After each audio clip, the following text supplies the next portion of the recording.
You know, there's this funny saying, and back in the 90s, they call it in France. They call it royal with cheese. Kan?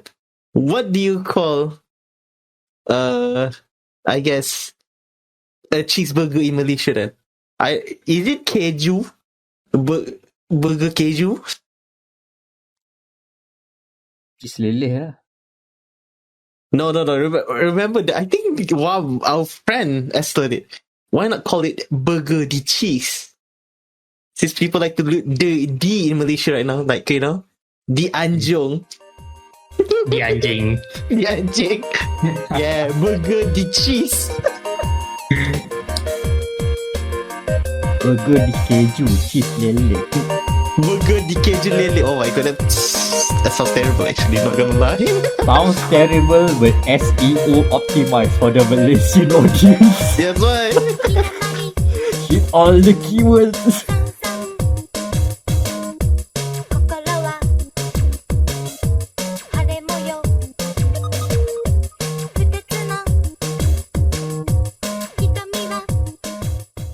Is that where we gotta start? There's the signal. Well then. Yeah, welcome to dia.log, the Game Matters podcast. Episode number 108. 108. Oh, and for the podcast, it's not quite special. For us as a website, it might be special. Is it special? What might that be? Itulah. What is that? Why is so? What is it so special about today? Or rather yesterday? Or is it today? Oh yeah, yesterday, because we're recording on the 23rd. Okay, so I think we'll just start with that, Larian. Oh, start immediately, okay. Sure. Okay. Sure. But first, we have to introduce the panel. Danial is over there. Hello. The other side is Anan. What's up? And I'm Amirul Macron Sasharao. And good thing that is instinctual kicking in. Oh yeah. That's one just thing. start it like that. Hold on, what's the missing ingredient? No, not cheese. The introduction. Okay, now we can go off the cuff. As if we haven't been off the cuff since day one.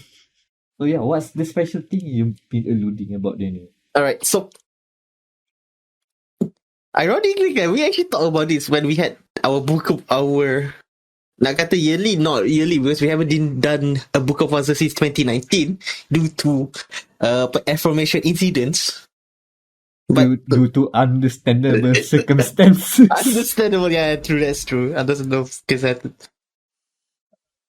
But today, yeah, well, at the time of recording, yesterday is the commemoration of our is it 6 years? Yes, 6 years, yep, 6 years, because we joined in... 2016? Yep. 15, yeah. I think the site started at least 1 year earlier. Is it 2015 or 2014? Yeah, it's 2015, it's 2015. You know what, I could just check. So that means this is our 5th/6th year anniversary of the GamerMatters.com, not the Gamer Matters podcast. And wow, we have seen the right I think the last gen console went out in 2014. So we become a unit when it was in the middle of, I think, like in middle of the generation. Yeah, let's say I think the PS4 launched with end of 2014 or end of 2013. So yeah, still early days in that generation of console.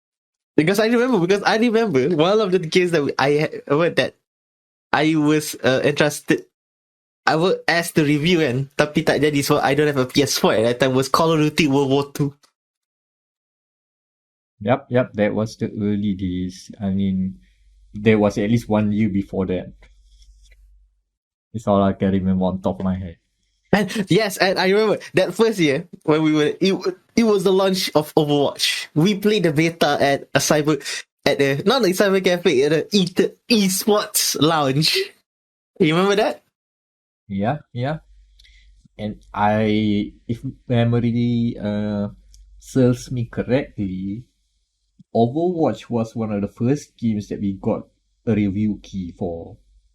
Yes. Well, at least for And me personally. Oh. And what, we're nearing the next beta of Overwatch 2. yeah, we're almost coming Yeah. up to the next Overwatch. That's how long we have been in service, in business. In the game. In the game, yes. It's in the game. In the game.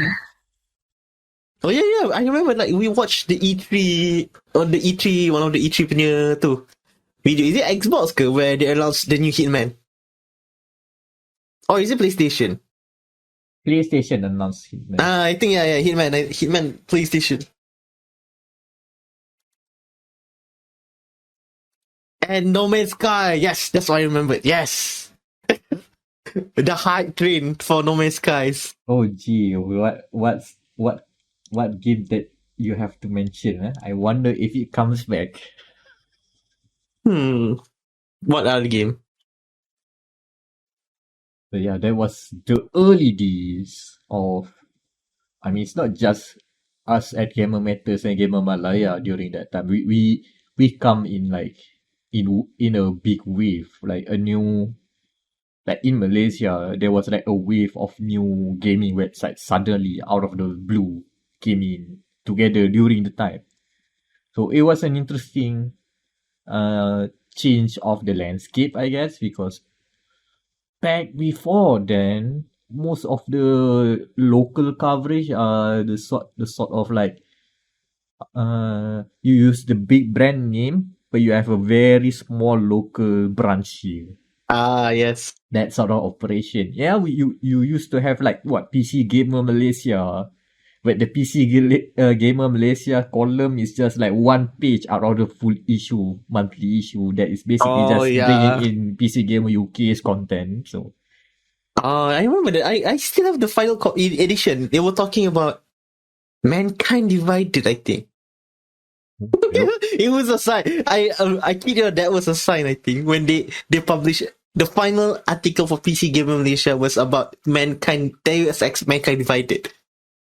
That should be around 2015, I guess. 2014, 2015. Long live the king. The changing guard is there. That's how interesting it was. Okay, so let me check. I'm looking at our website again. Our first ever review was for this small game called Banish. Meck, I think you did that. Yeah, it was one of the first times we tried out, hey, why not we try and do reviews? And back then, our boss, essentially, Afi said, hey, let me know what games you want to try and do a review. So I give him a list. A list was made sent. And a few Steam keys suddenly appeared. So yeah, that's one of the first purchase reviews that we did on GamerMatters.com. And that was still before the days of review keys and buying games. Well, we still do buy our games on our own. But yeah, still. I think like the first. Did you buy Ratchet and Clank for the 2016 one? Someone bought Ratchet and Clank. Because I think like we got the Blizzard stuff. I think we got because you did a review for Overwatch. I think that's the first time we ever got the key yet. And then I remember my first few reviews for the site was for Heroes of the Storm. Yeah, back then we were buddies with Blizzard. What happened after that? I wonder what happened. Honestly, I don't know. Honestly, but hey, it comes and goes. It's fine. Yeah, Blizzard was one of the early contacts we got, and then we stumbled with Warner Brothers. Hence the Shadow of War review. And then we stumble into, some small indie company called PlayStation. Yeah, they got in touch too as well. Yeah, that's interesting. And we are now stumbled outside again. Hey, remember the first time we got play PSXC? That was I remember the event. that was our first contact with PlayStation, and it helped not only gather us all, since we all like living outside in various places around Malaysia, right? But it also united our hatred on the weekdays as this Yes. podcast. It comes back. It comes like, yeah. The genesis The from this podcast. Genesis, yeah. There's a lineage there. There's a legacy being told here. Like, it's Everything not. comes back. I think that's the worst. That is the funniest part. Like, okay, because so I am trying to remember what we have for PSX KL. I remember there was a very terrible showcase of Far Cry 5 running under 30 frames. Yeah. Meck 2, which I got to play. Yeah, Meck 2, which I got to play, and actually quite fun. Next Which was- Next Yeah, and then like the other booths were full, like the Gran Turismo Sport and the Taiko no Taikujin booths were hella packed. Ooh, The only one, I think me and Anan not me and Anan, me and Irham, our other friend on the podcast we were waiting. There was a short line, and I asked the concierge of the place, oh, what game is this? Oh, Detroit. Okay. Detroit. Okay, in the first part was okay lah. Like, oh, okay, you are an Android searching stuff. Ooh, and then it just falls from there. I mean, literally. If you remember that scene, it literally falls. Yeah, falls. Literally falls. Yeah, it was an interesting, mind-opening experience. Like, oh, that's the first time we were there as accredited media. We have been to other events before. Like, for some reason, I think we got invited to, was it Comic Fiesta, was it? Yeah, Vesta, 2 years in a row. Yeah, and it was not really 17. there was not even a game there, but somehow some company with some game intentions say, hey, check out our booth. We have something game related to show you. Yeah, here's the free tickets. You can just skip the line. Okay, sure. We did the thing. They asked, and then so this is Otaku Place. Okay, cool. That's my exposure to ACG stuff. Like ACG community stuff. Followed by the fever that comes after. Yeah, it was surprising to me. Like, oh, okay, there's a crowd here. But imagine if the ACG crowd was just the gamers. And we saw that with PSXC the year after that. Shame it's just it won't be happening anytime soon due to, again, understandable circumstances. Okay, if you want an ACG event, I recommend not having a sudden spike in cases for the day after. Yeah, the flu, the what do they call it? Not festival flu. There's a saying about convention flu or something. They say the thing that, oh, you get a fever after going to mingle with probably hundreds of people. Some may some health complications may happen, something like that. But yeah, not in this time. It's not suitable time to do something like that. So it's fine. At least we got in while it was there. Which that is the most important bit. Okay, so let's do something. What is your favorite review, Alof?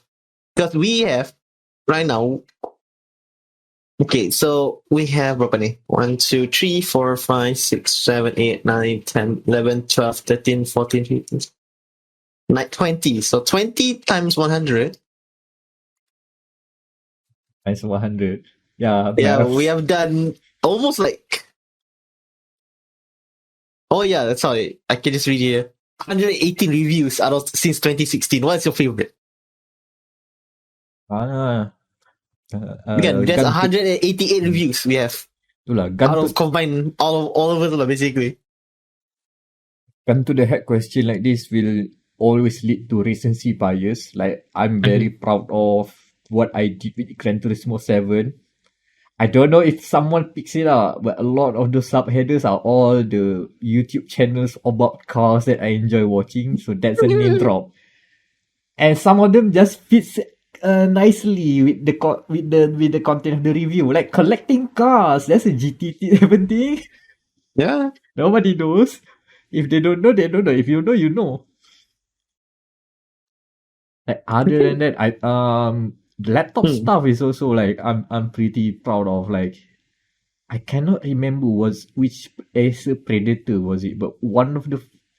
Is it the one with the 10,000 ringgit one? No. It's just a normal quote unquote. It's a Predator Triton something where I mentioned something about how the cooling works and how I compared a lot to a car. That was something cool.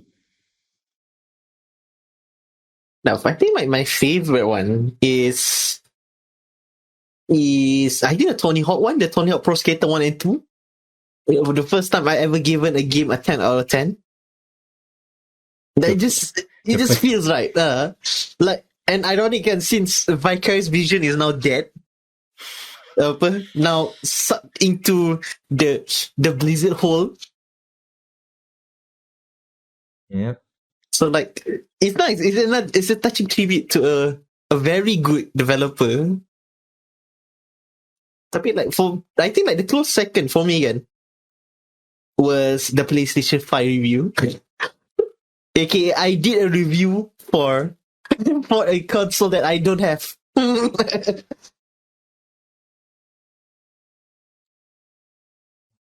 I think I kept it for like, I got it on March. Is it March, Alan? Yeah, betul. I got it on January, kan? And then the pandemic happened. Yeah. Took you like another month, I think. Yeah, that's why. Because I published the review on 28th. And I thought like, okay, the next March too, I probably have to return it to Sony, and no, the pandemic happened. So like, for me, that would be the funniest thing in my, well, personally, that would be my most enjoyable review. Due to the fact that the irony of it all. Due to the circumstances, yes. Yeah. And also due to the circumstances, even though 2 years later, we are still in, hey, we have supply, so pre-order for PS5. Yeah. I because I think it launched on 2020, kan? 2019. Yeah. Is it 2019? No, it's 2020. Yeah. Oh yeah, end of 2020. So, well, like, dapat rasa lah play this game using, The Last of Us 2 and all, like, oh. and yet I myself haven't got it, and it's already almost year 3, basically. Yeah, it's now year 3 of the console. Oh yeah, my other favorite review, the PS4 version of PUBG. Because I get to make shit out of them. It's fun because the game's bad but also good at the same time. So you can criticize and also praise them in the same sentence, which is really cool to do. I think I called PUBG PS4 at that time is like something like a dingy chicken rice shop. your top secret dingy chicken rice shop, home run, family run restaurant, dirty as heck, not but delicious as well. Yes, the roadside feeling, or the kind of stuff like Anthony Bourdain would have loved. Mm-hmm. Super Like, dingy. Good. I miss Anthony. Yeah, same. And like it is the kan for me like in college atau uni kan, it is the kedai, the cheapest kedai there. It's not very delicious, but it is the cheapest kedai there, so I might as well. Oh, that one's like apa the comfort food place. Mhm. Yeah. Doesn't have to be the best, but the one most memorable, I think. Yeah. Most of the time.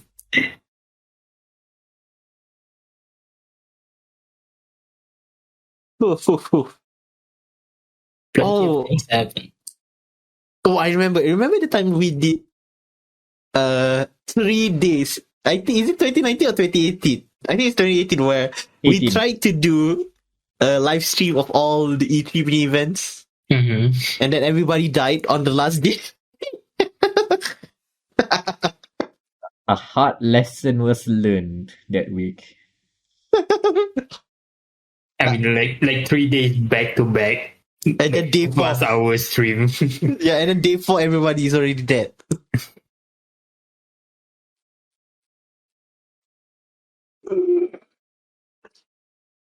Because I remember that because that was the year I remember because it was that one trailer. It's not a trailer. It's the final year where Sony did this elaborate E3 stuff. I think that's where they announced Ghost of Tsushima with the guy playing the traditional Japanese flute, and he's like literally the last guy that can play that traditional Japanese flute. Yeah, he's the last of them. The last of them. The last of them. And then, because I remember that year. Because as we were talking, The I kept changing saying, tense, yeah, they keep right? changing. Yeah, they keep changing halls. Like, what the hell are they doing? It was a bizarre one. Like, oh man. Okay, we went to this wood section punya ni, for The Last of Us, and then we went to a waterfall this style because that's for the Uncharted, the new Uncharted spin-off. And then the weirdest one is zombie was the chain zombie one for Days Gone. I've blocked that part of the memory. I'm drawing blanks. I cannot remember. I remember that because I also forget about it, and then we're talking about it now. I remember, like, Oh, wow. yeah, We've seen stuff. and now E3 is dead, What? forever gone. What can you do? Especially in times like this. So, at least we're still around. I'm just doing a quick Google search. Yep, it is 2018 where they have to switch halls every 10 minutes. Oh my god! Yeah, lessons And I've were only learned. just recently played Ghost of Tsushima. That's how long it took me to play this game. Hey, it's always a good time to play any games, especially right now. It's fine to catch up on the backlog. How do you find it, Ghost of Tsushima? Interesting. The combat is really nice because you have to use your sticks to do slashing and all, and but the bowing is quite nice. Yeah, the operative word for Ghost of Tsushima I like to use is slick. It's like Very yes. a lot of the things you've seen before. Yes, of course. But Ghost of Tsushima like cut out all of the fat, trim it into like a very lean open world game. Slick, very well. Wait, done. when did they announce Xbox Game Pass? Oh, That's when did they announce Xbox Game Pass? 2017. Yeah, so that was basically during the start. I think I've tweeted before somewhere like, "Hello, why is Xbox this desperate for Xbox Game Pass?" Now everybody's desperate for Game That's Pass. why I have to check. Okay, because it's like, well, we're gonna talk about that later on, but still, that is quite interesting. it's quite interesting to see like the gauge kan, because in the span of these 6 years, maybe it's to the fact that we're sekarang kan is more, it is betul lah, the economist say we technically don't own anything now and we are happier, and they're correct, because I'm happier that I don't have to spend like what 299 ringgit for a game now. But yeah, times have changed. Let's just put it that way. That's science, yeah. Yeah, trends come and go. And whatever trends come and go, things change. But apparently we're still here. So Yes, I guess yeah, that's it's still here. here's to that, I guess. We'll crank out some more content for all the viewers and listeners. Yeah. As long as there are an audience for it. Yeah. So here's to how many more years doing this gig. He's been like 6 years, so he's another 6. Yeah, At least. we never know. We might be in the metaverse in the next 6 months, because if you've seen this recent video and this recent video of this Indonesian guy, he has a meeting to do and he hasn't done his notes, so he puts in his VR headset on the MRT and do his work. When dude could have used a laptop, fine. Things will change. We'll have to be there, I guess.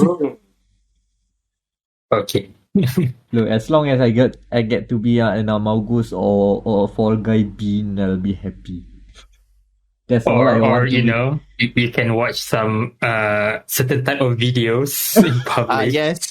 Yes. The elderly walkthroughs, yeah, betul. Where else can you watch an Elden Ring walkthrough Yeah. in the public? Oh no, the phones won't do. I want it to be immersive. I wish to see a maiden wear VR glasses. The VR Yeah, headsets. Oh man. Since the man has a VR headset. No, let's not judge people if they are talking by experience or not regarding this topic. Just leave it there. Where do we go from here? Let's talk about games. I think that's fun, kan? Video games. Yeah, video games are fun. Oh, you have here on your topic space. Is it tiada lelaki di langit? Okay, space can mean a lot of things. And the fun bit is it can be the vast infinite space or the space within our world. The space in between. Isn't that a mission of Cyberpunk 2077? The space in between. The in between means the metaverse. No, let's not go there. Oh god, now that I put it all together, Cyberpunk has a metaverse. Yeah, that weird ass The hacker world. The hacker world. What is it called again? Whatever. The I think like it's called not the Dark Knight. It's the net. It's not the watch. I forgot anyway. They have a term for it. Let's just put it there. So, do you want to go for the obvious one or the obscure one first? I have two The games obscure in one. here. Okay. Let's go to the obscure one. Obscure one. Do you know how small stuff is and appreciate the smallness of stuff? And then you look at big stuff and appreciate the bigness of stuff? Mm-hmm. That's what I feel after experiencing Katamari Damacy. Oh. La la la la la la. Yeah, that all. Apparently, it's on Game Pass. I happened to stumble, but it's there. Oh, okay. I didn't realize it's in Game Pass. Yeah, it's in in Game Pass. Pass. Okay, I'm gonna take a look at it. I've seen this game before. I've seen too many playthroughs of it. I always vibe with the game. It's the matter of I haven't put my hands on it, so to speak. I haven't played it until recently. It's the biggest amazing thing that I have experienced about Katamari Damacy, and it's something that probably no other video game can do. its controls is weird in a fun way. So you know about Katamari Damacy, right? You play as this they call it the prince, like a celestial being that can be as small and a bit as big as the game says so. So you start out as the prince, and you have what they call a katamari, a spherical ball, and you have to roll the ball. Simple enough, right? Simple premise. Yeah. Do you know how to control the ball? Hint is not normal third person camera controls. Apparently, it's tank controls dual analog sticks tank controls. Oh no. Okay, imagine your two hands, right? Pushing on the ball, right? Okay, if you want to push a ball forward, you push both of your hands forward. And if you want to like turn Like it, driving a tank. so yeah, right, you get my drift, right? If you want to turn Yeah. right, okay, you have to like push Push left. push left on Push left stick. the left stick is like to the right, and then the right stick is to the so it's complicated like that. At the first couple of minutes, I was like just strafing around because I moved both the analog sticks in the same direction. Like, why am I strafing? Oh, you have to rotate like that. So it takes a while to get your ball rolling legs around, but after that it's just a pleasant, fun thing to just roll and roll and roll. The fun part is that you start like rolling around takoyaki balls, golf balls, takoyaki what do you call it, the metal sheets to make takoyaki balls, golf balls within those takoyaki metal sheets, and then you get exponentially bigger and bigger and bigger, and it changes the level around. Like, okay, you start as small, and you can like cross around under the desk, or go inside a small room here and there, or go under the house. But then you get bigger, you can access that area anymore, or find other places to roll things. And it also works the other way around. Like, there are moments where cats and dogs will attack you vehemently because you are a rolling ball. So Rolling ball doom. yeah, so they will bite back. So, but once you get big enough, they'll run away because you can roll them into your ball, and they will just scamper. Oh, by the way, you can roll people into the ball as well, and they scream. And they scream very wildly, which is fun when you hear the soundtrack. It's just like, oh, cheery, happy song. There's a couple scream. Just cut off like that, yeah? It's just like, oh man, this game is brilliant. And yeah, don't think about why there are like a lot of objects being littered around. It's just roll the ball. Just roll the ball. Don't ask questions, just roll. Rolling. What? Roll. And yeah, and I've just played like a few levels so far, but I've seen what it builds up into. You just keep rolling bigger balls without spoiling it too much, unless you know already. It gets really, really big. The credit bits is like fun as heck. You know where it goes when you roll a big ball. It goes there. So that's Katamari Damacy. That's the space I'm talking about. I mean, because you are putting stars back by rolling plentiful of takoyaki balls and people to make stars out.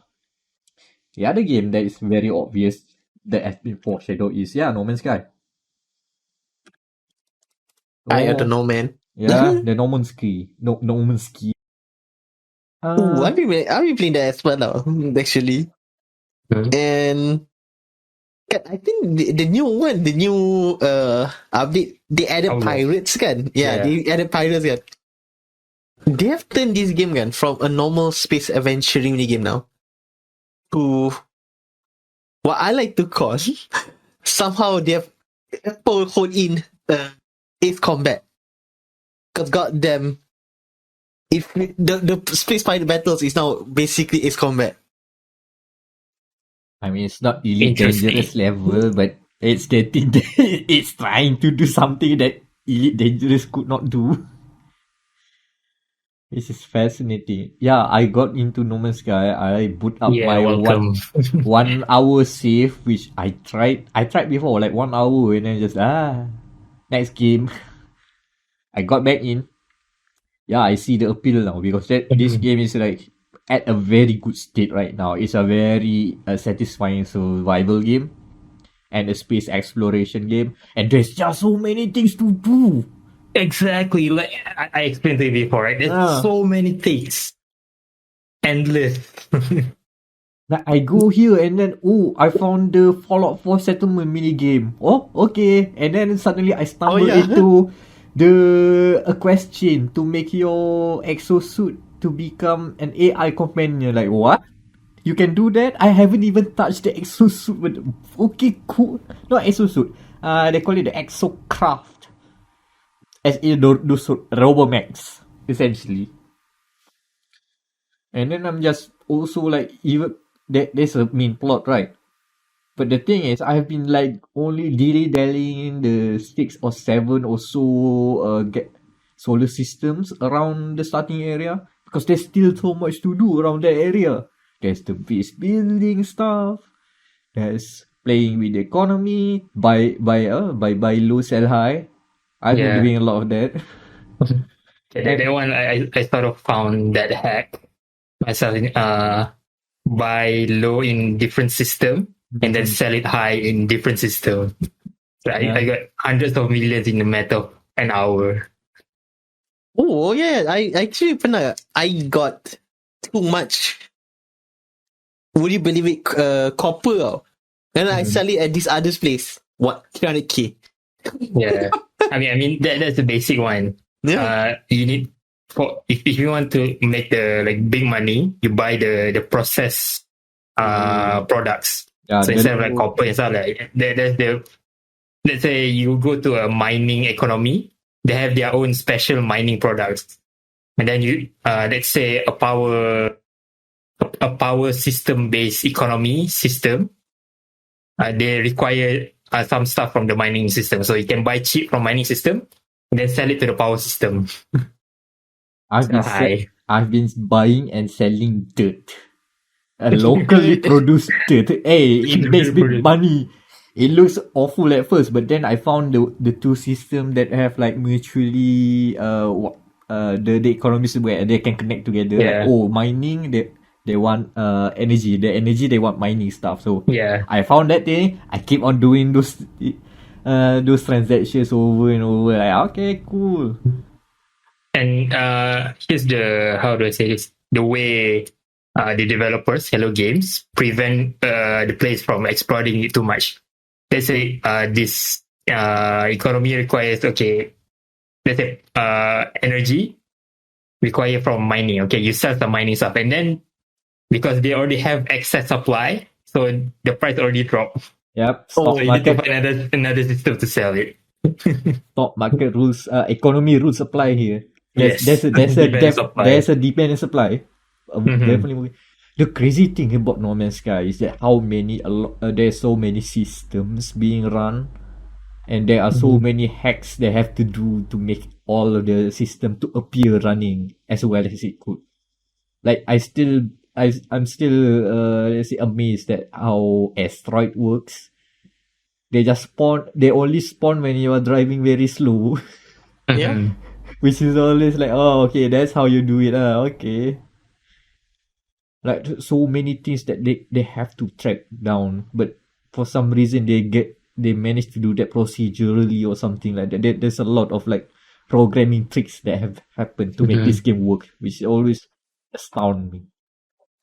Which always also leads to because of the new update. I've started to see what happens when there are too many systems popping off one on top of the other, and it can lead to somehow a less pleasant experience.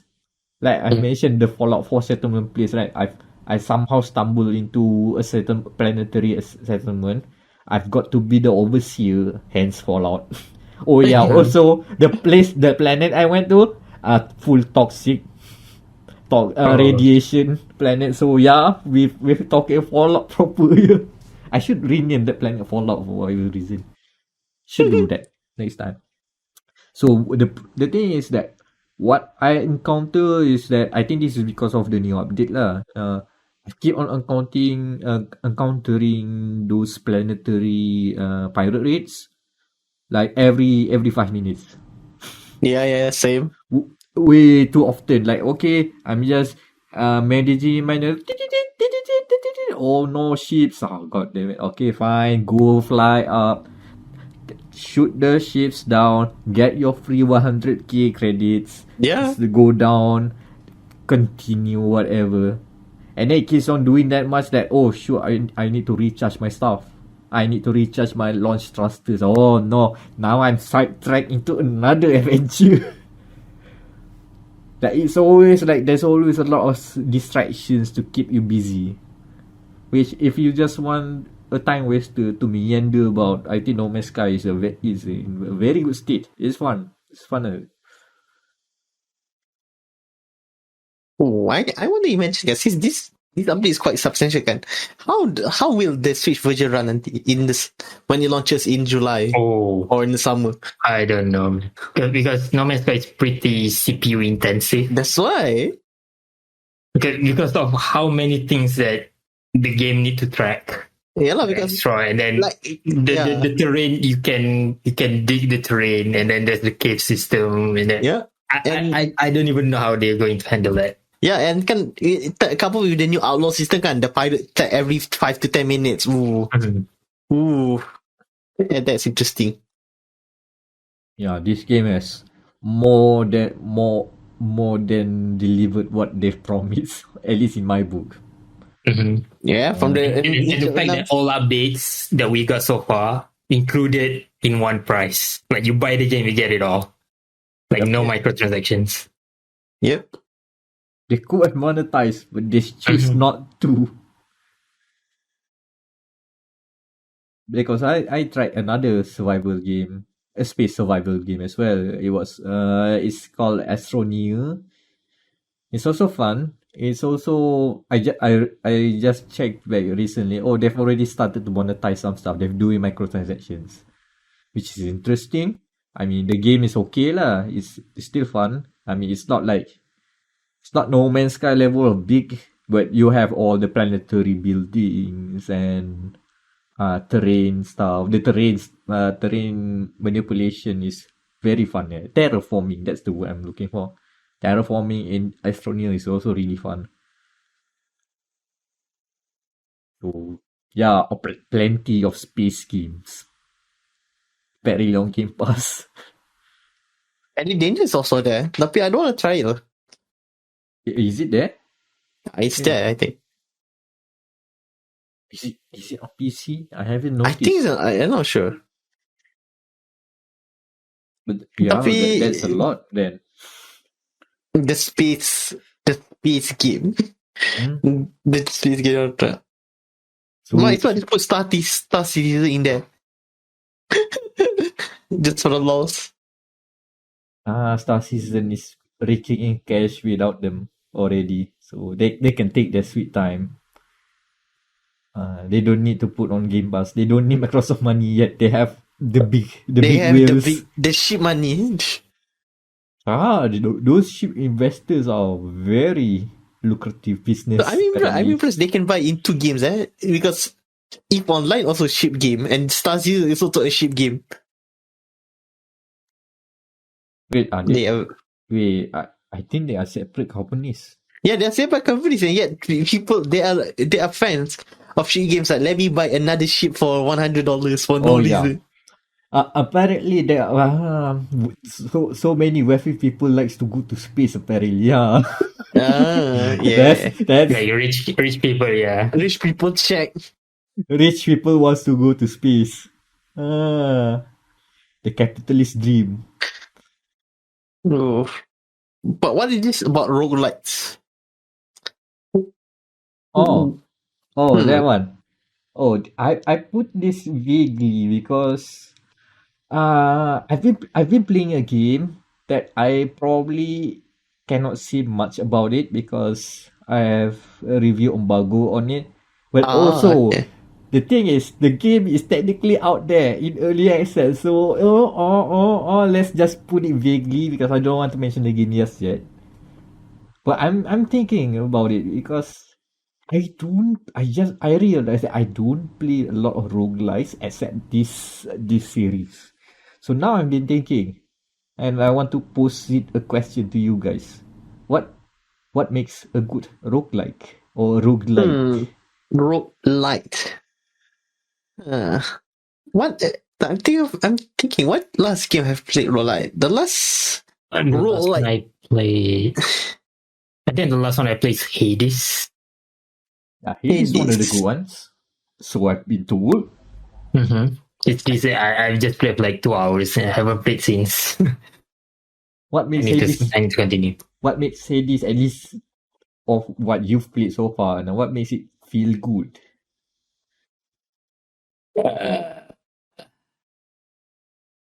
I forgot. I haven't played for so long. Okay. That's fine, that's fine. Daniel, have you Hmm. played any roguelikes? I think I played one roguelite, which is Risk of Rain. That's a roguelike, and Yeah. yeah, the new one, the Risk of Rain 2. It's because I think Risk of Rain was a 2D Wii game. Risk of Rain 2, they switched it into third person and 3D, 3D third person game, and it's actually quite fun because the fact that you have to manage your run every time is different. And I guess like since you're going to start like for my character that I play in Risk of Rain 2, you start with a bow, which then since every run is different, so by the time you end, let's say another run, I might have a three cross like this bow that has three shots, which doesn't work. It might doesn't work for the first run, but the second run it might work. And I guess the other game that I've been playing a lot juga roguelike. Does Vampire Survivor count as a roguelike? That's the Honestly, question. now that you've put it that way, I think because I keep on describing Vampire Survivors as a reverse bullet hell, Yes. which is it like procedural generated levels, random Uh, loot? Boleh kata juga lah, since every level up is different lah. They won't give you the same thing. But the level doesn't procedurally generate, because it is the same. Like if you start at the forest and then library and then the castle, etc., etc. So they don't have like procedure generated rooms, but the placements are different. Like biomes, like The biomes are different, but the level is basically the same. having static biomes is fine because there are like examples of those sort of games. I remember Spelunky, right? If you guys remember that one, that platformer, 2D platformer roguelike, you have to go certain. Okay, first area is this biome, and then you more progress this biome, and then there's always like a follow. There's a linear line to okay which biome goes here and here and here, but everything in between then procedurally generated. So yeah. Quite interesting lah to think that it is wait, like a game that is as simple as macam Vampire Survivor can emphasis can magnetize actually. Is it the word that makes makes roguelites enjoyable, because like I've played like 2-3 other roguelites macam Hades pun I don't really like Hades that much. Sorry to say. Tapi Vampire Survivor hits the spot.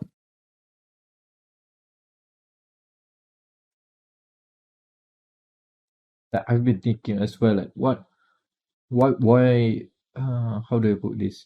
Because I've been playing a game that feels good, but why it hasn't a lot of roguelikes click with me, other than this series and a few other other exceptions. Like I remember playing this what's this called, Crypt of the Necro Dancer. Is that the Oh name? yeah. I can't remember. Yep. That's also technically a roguelike, but I'm not there for the roguelike. I'm there for the stupid rhythm game. Doop, doop, Top doop, top doop, top doop. top top top. That bit. But because I don't know, I feel like the repetitiveness of doing the same thing over and over, even though it's, yeah, the dungeons are being randomized in some ways, but it gets to a point where, oh, I feel like I've hit a ceiling. I cannot progress. There's always a theme of similar like that. Oh, I remember also playing Enter the Gungeon. Yeah, Gungeon. Yep. That's also a role like as well. I That's a think we good got it. game. That's a good game. I just feel like I cannot enjoy it as much. I don't know, is it because of the twin stick shooter bit and the bullet hellness, which I'm not that good at, which I caused me to think drop the game. I think technically it was free kan on PS Plus. I'm not sure about PS Yeah. Plus. I I remember it's think on Epic Games Store free. yeah. It's a game stuff. Yeah, I played on there. Quite an interesting little game. And I think like the twin stick shooterness of the game lah that macam like turns off me as well because I don't really like twin stick shooters. It's sad because Enter the Gungeon is charming as heck. All the enemy names have gun puns. I just cannot remember it on top of my head, but there are loads of very weird gun puns in there, which is cool. Binding of Isaac, I don't jive with, just for the aesthetic alone. Yeah. I've heard good things about it, but the moment I look at the game, nah, okay, pass. Cannot, not much. And it's not about the religious undertones. It's rather the style itself. It's gross, kind of gross, and they are leaning to the grossness. So like, okay, man, I'm not gonna shit fling around people. Nah, not for me.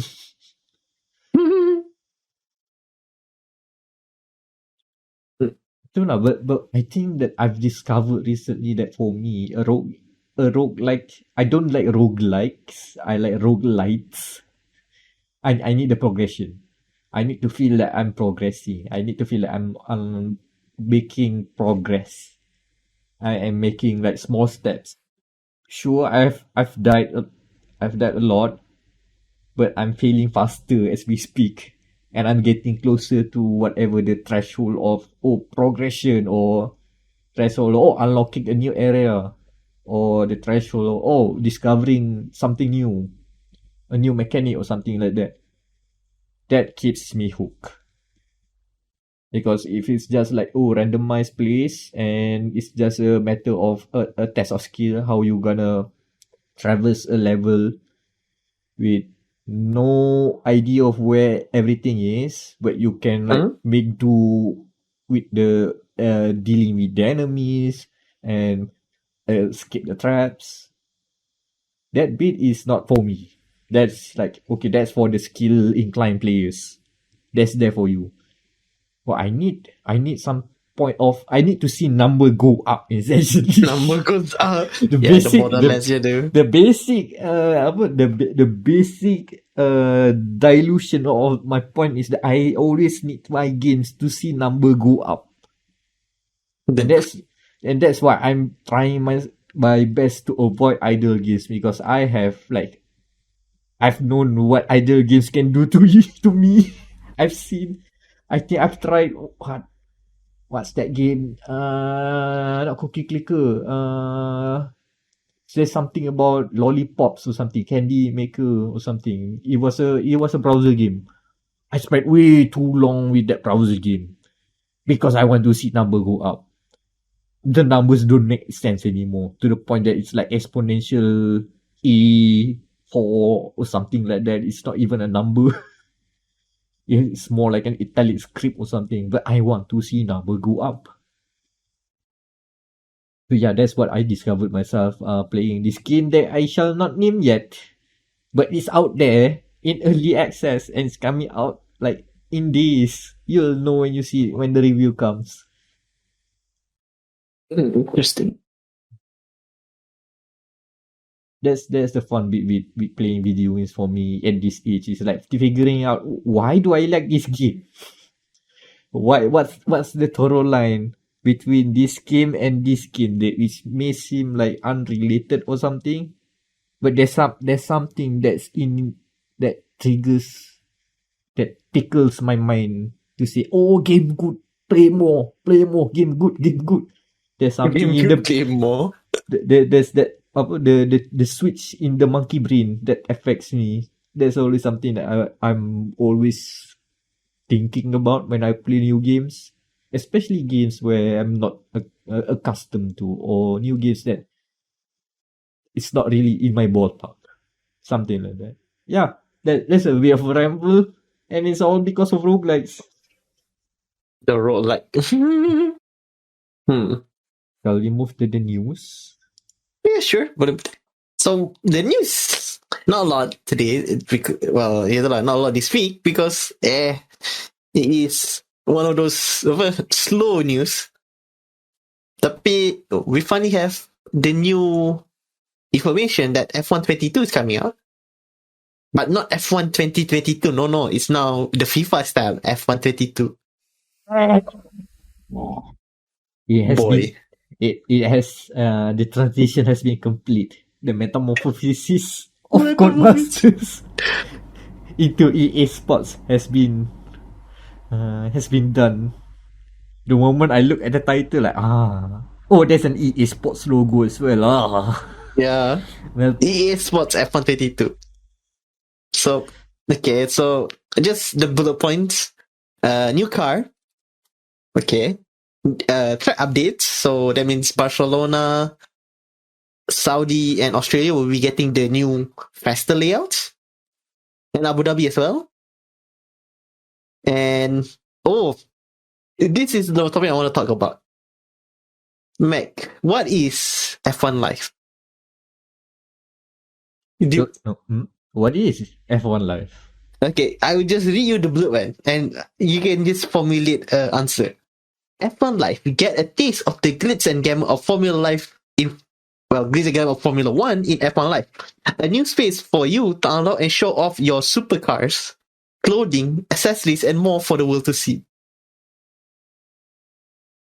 Is this The Sims? So they want us to be rich people. I mean, F1 drivers are rich people, of course. You see why. So they want us to also live up the extravagant life of a Formula 1 driver. Can I buy a house in Monaco to avoid taxes? Can I invest my money nanti in a scam NFT just like the real drivers now?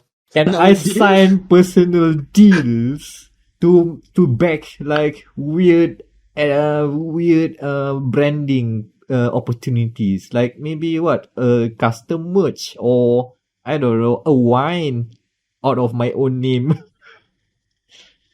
You know what F1 drivers do. Oh, can we actually collect enough salary from racing and also winning the world championship and just go to space? Yes, as we've mentioned, all rich people wants to go to space. They just give you a warning. You will not race a season because you're going to space. The ultimate goal of an F1 driver, space. Yeah, and then it becomes a Command and Conquer game for no reason. I mean, AA has the license. Oh my god. Oh yeah, they added F1. Is there even I don't know the merit of this new mode. It feels weird. I don't know. It feels tacky. it's like the same idea of owning an NFT. Like you buying something that you don't get to use. You just look at this. Oh, I'm buying a watch, probably a branded watch that you will never be able to buy in real life. But hey, you own this watch in The whole F122 block. F1 The life. whole The Hublot, Hublot. the Shamil, the Giraffe Pergo. What else? Breitling, Breguet, Belarus. And then somewhere there you just buy a Casio. Edifice. Edifice. Yeah. Hey, they still sponsor an F1 Alpha team. Tauri, Oh my god. Like they put it like that and like F1 life, you can become your F1 the life of F1 team, but it's not a headlining feature. I don't think. The question senang kan? Can I do? Can if you see on like tweet on like Instagram kan atau YouTube kan, there is this one photographer kan. This guy apa Kieran Kilman. Kim Millman, F1 he autograph F1 drivers kan. Wearing dia punya designer clothes. Can we see our avatar do that? Oh like, god. Can I see my leg? A virtual Kim Il-man taking pictures. Hold on. This all of this mode is leading up to the appearance of Kim Il-man. They have one. Yeah. Instead of doing YouTube videos about them, now you get to see him doling out all the stuff that F1 drivers keep on using. Oh man. Oh, imagine it. The people at Codemasters watch a lot of Kim Il-man and say, hey, that makes good content. We should put that in the game. Should be easy. Photograph mode kan. And now we can photograph your player. You wanna add supercars? We have already put in Grid Legends. Grab the assets. Grab the cars. Easy money, easy mode. Man, like it's so weird the budget phrasing kan, like now you're making me think something else daripada you know. Because I've read there was a leak by one of the EA punya top leakers kan, that you can drive out these supercars. So can I race in Monaco then? So we basically get a Grid Legends knockoff in F1 2020, F1 22. Okay, fine. Do what you want, I guess. Like they've added a lot of stuff like the past 2 years, so I guess a down, not to undermine their efforts, but rather a low key feature year because they are focusing on like physics stuff, right? Yeah. Because of the new cars, I guess there's a trade off.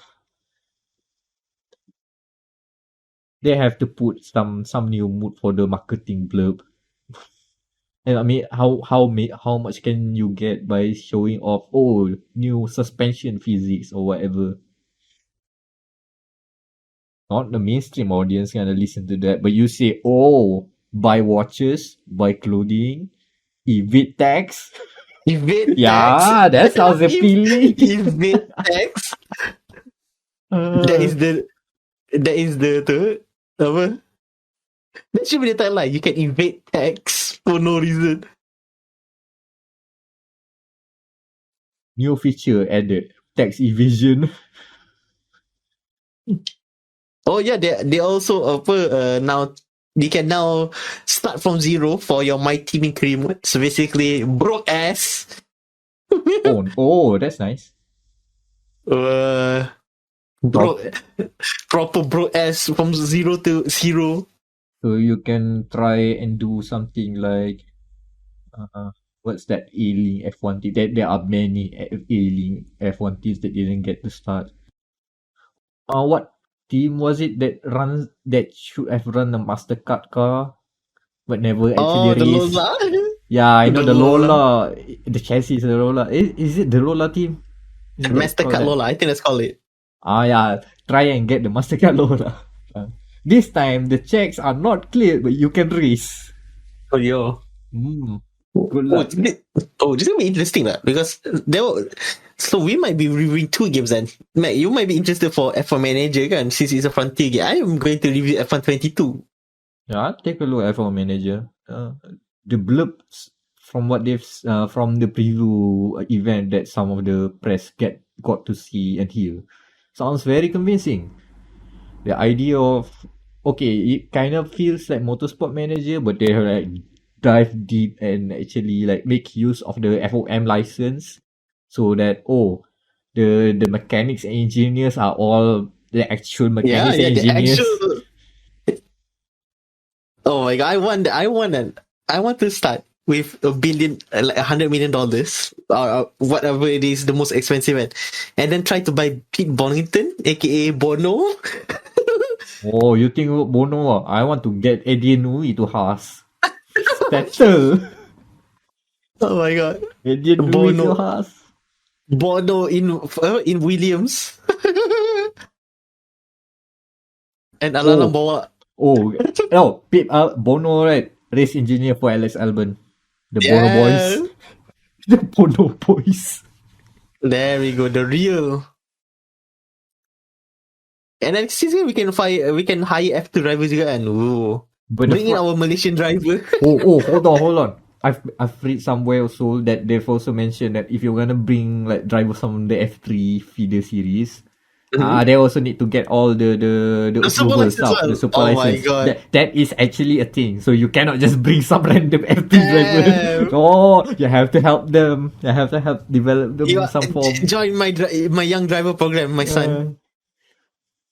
That's a very cool like edition. Yeah, that is good lah.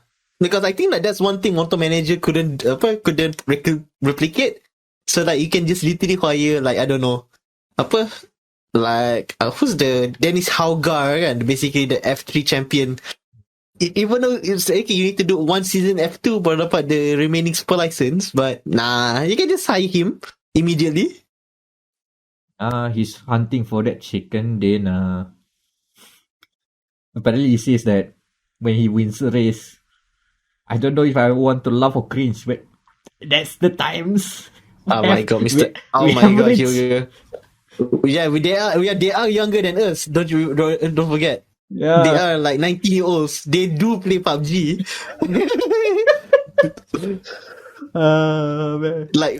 Like today's practice was wet, and so there was not much running. So they might be playing PUBG while they're waiting. No, we've joked before that at least one of the F1 drivers will eventually say Pog when they win a race, right? Yeah, it's getting there. It's getting there. We're almost there. Suddenly the radio call, one victory royal. Oh god. Oh my god! If they put that like fucking this kan, because the FIFA and stuff does that then. Like you can do a dab during. You can do a dab during a victory goal kan. Imagine a dab on the radio. Oh my god. No. Yeah, you imagine Lando's what's Mack's position? Yeah, he won the race. Pog. Pog, maybe.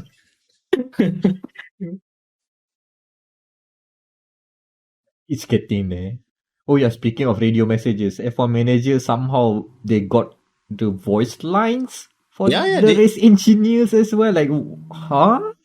Okay. And the fact that they also like they will show the race itself in, they call it true broadcast form, as in they're gonna model the cars and the race track. Yeah. So you are actually looking at cars racing around in better detail, not something Motorsport Manager could do. Ooh. So that means I can. So let's say if I hire Lance Stroll and he crashes into the wall, can I see it in 4K HDR then? I'm not sure if it's gonna be like as robust as Codemasters rendering, but I'm happy to just see the camera angles being correct. Yeah. Plus, they have the commentators as well. So if I can just sit back and watch the race, as if it's like an F1 race, that's already a great. Martin Brundle and David Croft just talk about, and they go side by side, and then fast forward. Here comes Sebastian Vettel. If those lines comes out, okay, you've done good, Frontier. You've done good. You've 10 done out your of 10. 10 out of 10. Frontier, best developer. Just do motorsport manager, but better. You're good. That's all you need to do. The benchmark is there, and it's Tapi very easy to clear. Yes. I think like they also say that if let's say you run out of drivers, they will regen. Yeah. Oh, I imagine like a girl Sebastian Vettel ke atau Nama football manager rules apply here. for manager rules apply tu. It's fine. That's totally fine. Yeah, looks like F1 has interesting games this year. Let's put it that way.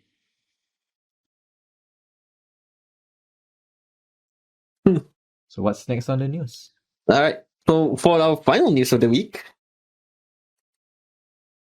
we finally have official confirmation. Well, we got an official confirmation. I see the official launch. Launch and pricing, everything. For Xbox Game Pass. Already a PC Game Pass for now. Mm-hmm. Yeah. No console yet. No, yeah. Soon. We don't have a console. Yeah, we don't have a console. Yeah. Our Xbox Game Pass, inshallah. Inshallah, my brother. Like I said, like I said before the podcast, kan. What does it take, kan, to bring Phil Spencer or any of the Xbox Game Pass team, kan, to a round of nasi lemak so that we can beg them to add in consoles for us weirdos in Malaysia. I think they have to set up support for Xbox in Malaysia in the first place before they offering Xbox Game Pass. Because as of now, all Xbox and the accessories are tied to Xbox Singapore and not Malaysia, not Microsoft Malaysia. It's Microsoft Singapore. So before anything, they have to set up official Malaysian Xbox support. That's my take on it. Nonetheless, yeah, please fail. Game Pass console, Malaysia. Come on.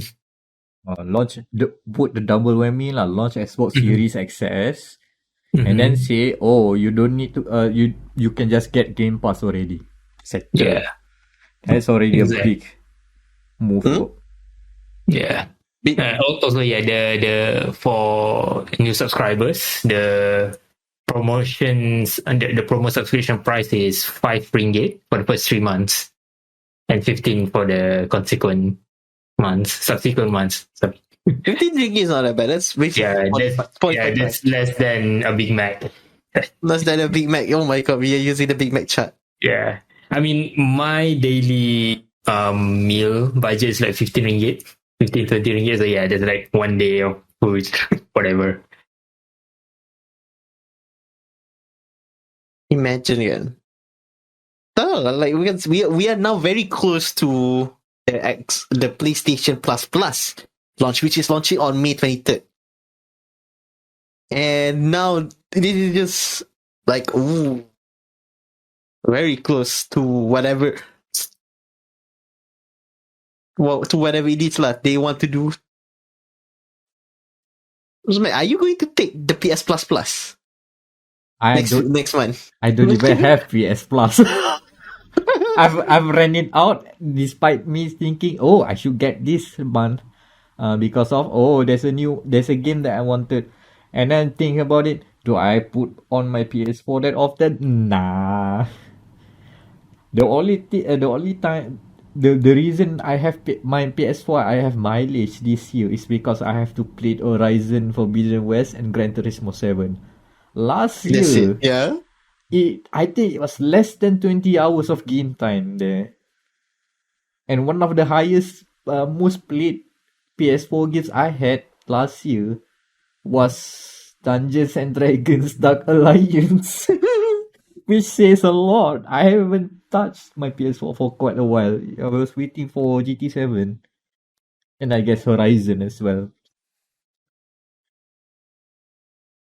So yeah, I'm totally like out of the PlayStation ecosystem for now. I'm Oh. always gonna look for if there are good games on there.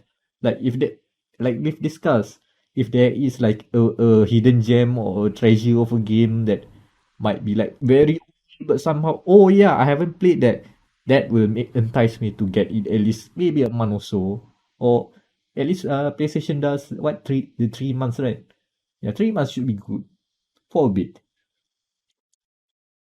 Well, like 44 per month for the next 44 per month starting in next month with the 400 the 200 plus games that.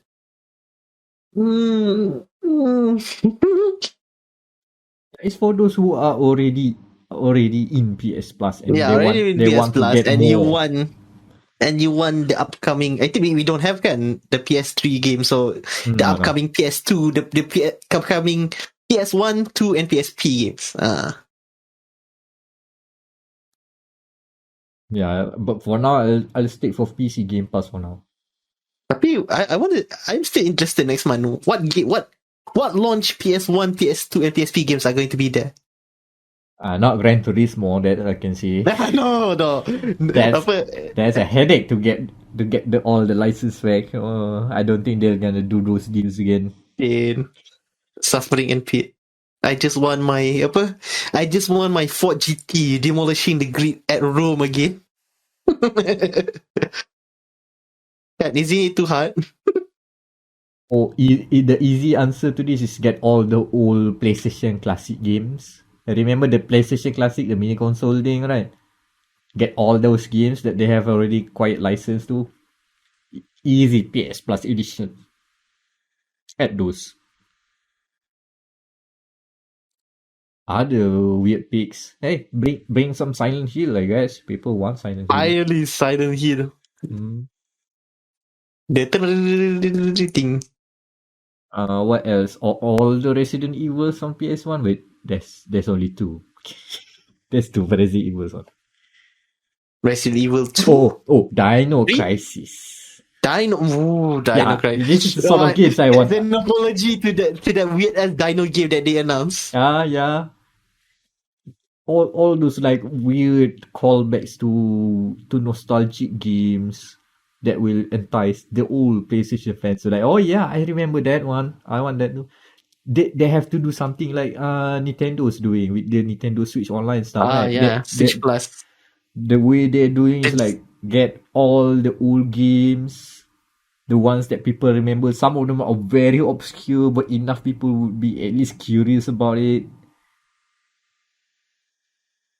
Like I believe that's, now that I think of it, I think that Nintendo Online The what's Nintendo Switch Online. Nintendo Switch Online, I guess so. is it with the Plus expansion one?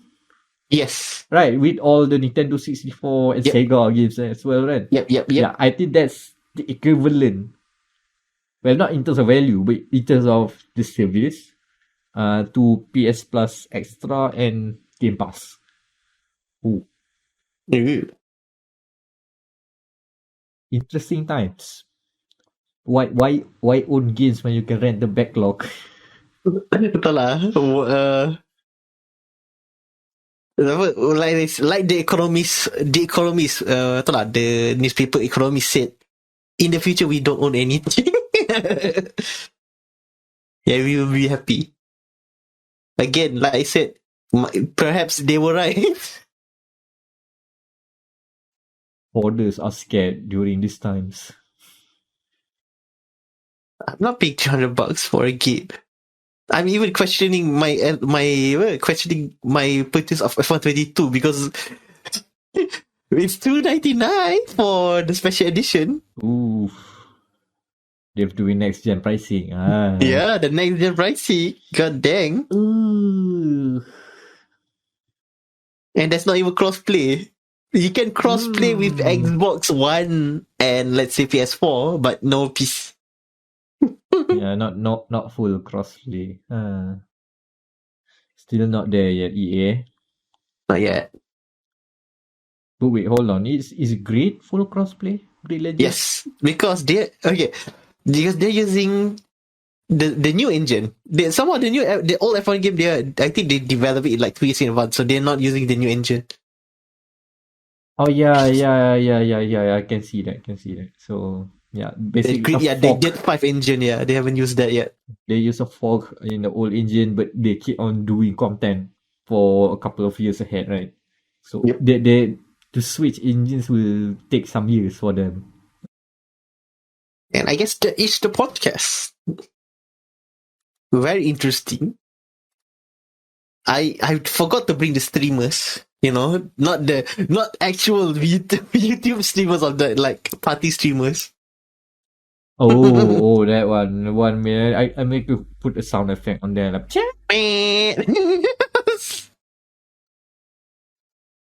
you can do that. But yeah, that's the episode. So what's on the thumbnail? 6 for no reason. Wait, what? 6? 6 year? Oh yeah. 6, yeah. And then for no reason the prince. Oh yeah. And apa lagi? Anan, any suggestion? Yes, Woman's Land. Again? We've done this before. Part 2? Why not? Yes, Woman's Land to Electric Boogaloo.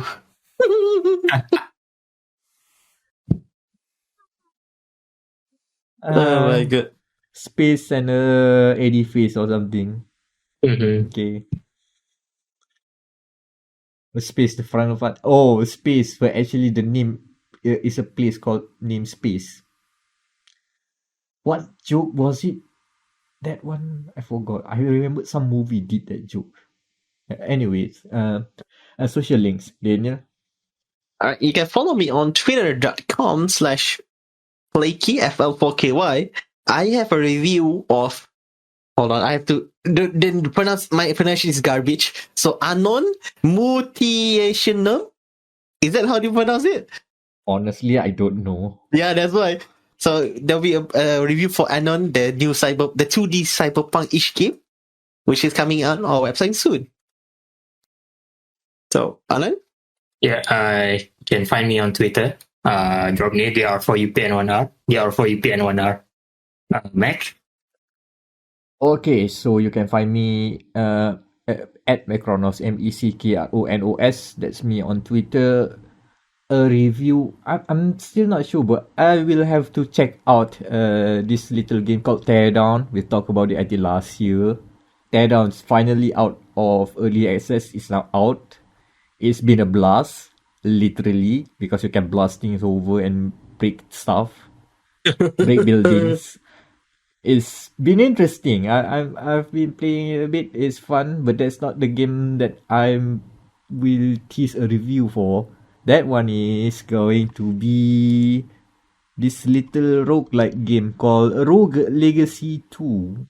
Expect a review of that like coming next week. It's coming out of early access as well. Apparently, this end of the month, a lot of indie releases. I wonder why. It's the drought. Indies can now shine right now. The drought of AAA. But yeah, that's dia.log, the Game Writers podcast. And it's raining. Hope there's no one named Sean missing. it's still raining every day, yo. Yeah. Jason. Jason.